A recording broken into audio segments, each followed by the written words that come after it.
এত এত পড়ছো, এত এত পরীক্ষা দিচ্ছ, পরীক্ষা নিশ্চয়ই ভালো মার্কস তো তোমরা পাচ্ছ।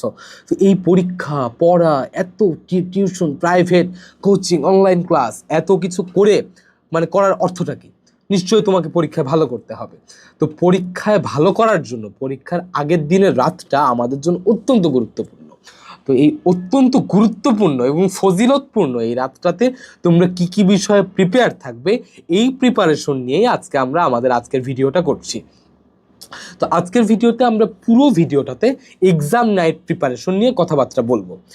তো এক্সাম নাইট প্রিপারেশন মানে পরীক্ষা যেদিন তোমার হবে তার আগের দিনের রাতে তোমাকে কি কি বিষয় প্রিপেয়ার থাকতে হবে, চলো আমরা কথাবার্তা শুরু করি। প্রথমত তুমি কি করবে, পরের দিন তোমার পরীক্ষা এবং খুব গুরুত্বপূর্ণ একটা একটা মোমেন্ট তোমার জন্য। তো ওই মোমেন্টে ভালো করে যুদ্ধ করার জন্য যুদ্ধের যে প্রয়োজনীয় সরঞ্জামাদি, যে সামগ্রীগুলো, যে টুলসগুলো, ইকুইপমেন্টসগুলো, এগুলো তোমাকে খুব সুন্দর করে তার আগের দিন রাতে প্রিপেয়ার করে রাখতে হবে। যেমন তুমি ধরো স্কেল নিয়ে পরীক্ষার হলে যাবা, পেন্সিল নিয়ে যাবা, কলম নিয়ে যাবা, রেজিস্ট্রেশন কার্ড নিবা, অ্যাডমিট কার্ড নিবা, ক্যালকুলেটর নিবা।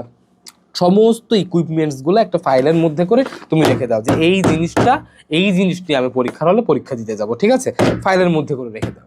ধরো পরীক্ষার হলে তোমার পরের দিন পরীক্ষা, তোমার 10টায় পরীক্ষা, তুমি সকাল 9টার সময়, তুমি আগের দিন রাতে কিছু গুছায় রাখো নাই, সকাল 9টার সময় তুমি কি করছো, আরে আমার ক্যালকুলেটর, আরে আমার কই জিনিসপত্র কোথায় গেল, এই ক্যালকুলেটর, এই যে অ্যাডমিট কার্ড, এই যে রেজিস্ট্রেশন, খাবলা খাবলি করে একটা ফাইলের মধ্যে করে নিয়ে গেল। যাই দেখলা যে রেজিস্ট্রেশন কার্ডের জায়গায় ঝালমুড়ির পেপার ঢুকাই ফেলছো তোমার হচ্ছে ফাইলের মধ্যে, বা অ্যাডমিট কার্ডের জায়গায় অ্যাডমিট কার্ড আনতেই ভুলে গেছে, স্কিপ হয়ে গেছে অ্যাডমিট কার্ড। তো তখন অ্যাডমিট কার্ড ছাড়া তো তুমি আলটিমেটলি পরীক্ষা দিতে পারবে না, তাই না? তো এই ধরনের সিচুয়েশন যেন ফেস করতে না হয়। সারা বছর অনেক পড়ছো বাবা, অনেক পড়ার পরেও যখন তুমি দেখছো যে পরীক্ষার হলে যে আরে আল্লাহ এটা নিয়েই আসি নাই, তখন দেখবা যে একটা হীনমন্যতা কাজ করতেছে। তো এই জিনিসগুলো যেন ফেস করতে না হয়, সেই জন্য পরীক্ষার আগের দিন রাতে আমরা আমাদের টুলসগুলা, ইকুইপমেন্টসগুলো আমরা প্রিপেয়ার করে রাখবো। নাম্বার 2, পরীক্ষার আগের দিন রাতে নিজের টুলসগুলো প্রিপেয়ার করার পরে প্রপার একটা ঘুম দিব, সাউন্ড স্লিপ দিব আমরা। কেন দিব? সারা বছর ধরে যে জিনিসগুলো তুমি প্র্যাকটিস করছো, ম্যাথমেটিক্যাল টার্ম হতে পারে, বা মেমোরাইজিং বা মনে রাখার বিভিন্ন টপিক হতে পারে, মুখস্থ টপিক হতে পারে, এই জিনিসগুলো সারা বছর ধরে তোমার ব্রেন অ্যাবজর্ব করছে। এই অ্যাবজর্ব করা তোমার এই তথ্যগুলো, ইনফরমেশনগুলো পরীক্ষার হলে যায় যদি প্রপার ইউটিলাইজ করতে হয়, তাহলে তোমার এই ব্রেনটাকে প্রপারলি অ্যাক্টিভ হতে হবে। তো প্রপারলি অ্যাক্টিভ হওয়ার জন্য অ্যাটলিস্ট পরীক্ষার আগের দিন রাতে 4 থেকে 6 ঘন্টা তুমি ঘুমাও। 4 থেকে 6 ঘন্টা না ঘুমায় পরীক্ষার হলে যখন যাবা, তখন দেখবা যে এটা এটা নাকি এটা। এই সিচুয়েশনে পড়ার দরকার নেই। আবার আমি তোমাকে বলবো না যে পরীক্ষার আগের দিন তুমি সন্ধ্যায় ঘুমাও, একদম পরীক্ষার আগে 1 ঘন্টা আগে উঠে তুমি পরীক্ষা দিতে যাও, এইটাও বলবো না। বাট একটা মিনিমাম একটা সময় অ্যাটলিস্ট তোমার হচ্ছে 4 থেকে 6 ঘন্টা তুমি ঘুমাও, যেন ব্রেইনটা অ্যাক্টিভ থাকে, যেন এই ব্রেইনের মধ্যে যেই তথ্যগুলো আছে এগুলো পরীক্ষার হলে গিয়ে তোমরা প্রপার ইউটিলাইজ করতে পারো তথ্যগুলো, ঠিক আছে? তার মানে একটু একটা সাউন্ড স্লিপ দিতে হবে পরীক্ষার আগের দিন। কেননা আমি অনেক তথ্য পড়ছি পরীক্ষার আগে, অনেক জিনিসপত্র মাথায় আছে, অনেক পরীক্ষা দিয়েছি, এত ইনফরমেশন পরীক্ষার খাতে ইউটিলাইজ মানে একদম প্রপার ইউটিলাইজ করার জন্য তোমার ঘুমের প্রয়োজন আছে, একটু ঘুমাও। নাম্বার 3, তুমি পরীক্ষার আগের দিন মানে তোমার সারা বই ধরো পড়ছো, পরীক্ষার আগের দিন তোমাকে পুরো বই পড়ে বিদ্যাসাগর হওয়া লাগবে না বাবা।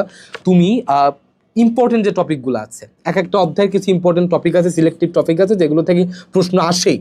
এবং তোমাদের যখন আমরা ক্লাস করাই তখন আমরা ক্লাসের মধ্যে বলে দিই যে এই টপিকগুলো একটা অধ্যায়ের জন্য খুব ইম্পর্টেন্ট, এগুলো ছাড়া প্রশ্ন হবেই না, মানে এই টপিকগুলো বাদ দিয়ে একটা অধ্যায়ে প্রশ্ন হইতেই পারে না। এই ধরনের টপিকগুলো আমরা ক্লাসের মধ্যে, প্রত্যেকটা কোর্সে আমরা তোমাদের ক্লাসের মধ্যে আইডেন্টিফাই করে দিই। তোমরা কি করো, ওই টাইপের ইম্পর্টেন্ট টপিকগুলো রিভিশন দাও, শুধু ইম্পর্টেন্ট টপিকগুলো পরীক্ষার আগের দিন রাতে।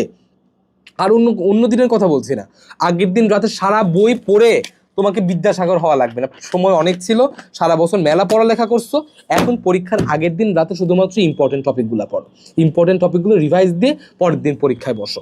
তোমার ব্রেইনে চাপ দিও না, সারা বছর পড়ছো বাবা, অনেক ভালো করছো, অনেক পরীক্ষা দিচ্ছ, যারা কিউজি টেস্ট আছে তারা তো পরীক্ষার উপরেই ছিল, পরীক্ষা দিতে দিতে পাগল হয়ে গেছো, তাই না?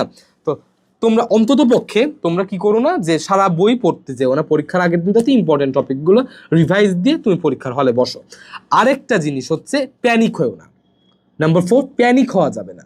প্যানিক মানে কি, ধরো তুমি পরীক্ষার আগের দিনে আমি তো এতখানি পড়ছি, এত পরীক্ষার খাতে লিখতে পারবো, আমার কি পরীক্ষা যাব, আল্লাহ মনে থাকবে তো, আল্লাহ লিখতে পারবো তো, আল্লাহ আমার যদি মনে না থাকে, আল্লাহ যদি আমি ভুল করে দিস, আল্লাহ আমি কি করবো?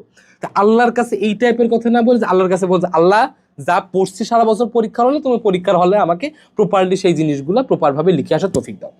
সৃষ্টিকর্তার কাছে চাও, সৃষ্টিকর্তা দিবে দেখবা। তো প্যানিক হওয়া যাবে না। ধরো প্যানিক হয়ে এমনটাই তুমি ভয় পেলে পরের দিন প্যানিক অ্যাটাক হয়ে তুমি পরীক্ষার খাতে ঠিক জিনিস, জানা জিনিস তুমি ভুল করে দিয়ে আসতেছো। এই জিনিসগুলো করা যাবে না। তার মানে 4টা জিনিস আমি তোমাকে মেনটেনের কথা বলবো। প্রথমত হচ্ছে পরীক্ষার আগের দিন যাতে প্রিপেয়ারিং টুলস, যে টুলসগুলো নিয়ে তুমি পরীক্ষার হলে পরীক্ষা দিতে যাবা, সেই টুলসগুলো তুমি পরীক্ষার আগের দিন যাতে প্রিপেয়ার করে রাখো। নাম্বার 2, তুমি এক্সাম নাইটে কখনোই সারা বই পড়তে যেও না। তুমি খুব সুন্দর করে ইম্পর্টেন্ট টপিকগুলো রিভাইজ করে তারপরে তুমি পরীক্ষার দিন পরীক্ষায় বসো। নাম্বার 3, অ্যাটলিস্ট 4 থেকে 6 ঘন্টা তুমি নিজের ব্রেইনটাকে একটু রেস্ট দাও, একটু ঘুমাও, একটা সাউন্ড স্লিপ নাও, যেন পরবর্তী দিন পরীক্ষার হলে সারা বছর ধরে যা পড়েছো তার যেন প্রপার ইউটিলাইজ তুমি করতে পারো, ব্রেইনটা যেন তোমাকে খুব খুব ভালোভাবে সাপোর্ট করে। নাম্বার 4, যেটা সব থেকে গুরুত্বপূর্ণ, প্যানিক হওয়া যাবে না, ভয় পাওয়া যাবে না। আশা করি এই ছোট্ট ছোট্ট টার্মগুলো যদি একটু মাথায় রাখো তাহলে দেখবা যে পরীক্ষা অনেক ভালো হচ্ছে। তো সারা বছর ধরে নিজের খাটনিটা তুমি দেখবা পরীক্ষার হলে গিয়ে খুব সুন্দর একটা রেজাল্ট তুমি করতে পারছো।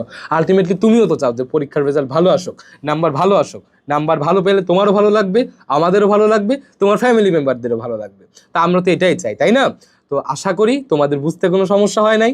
তোমরা পরীক্ষার আগের দিন রাতে এক্সাম নাইট প্রিপারেশনের যে টপিকগুলো নিয়ে আমরা আলোচনা করলাম এগুলো অবশ্যই মেনটেন করার চেষ্টা করবে।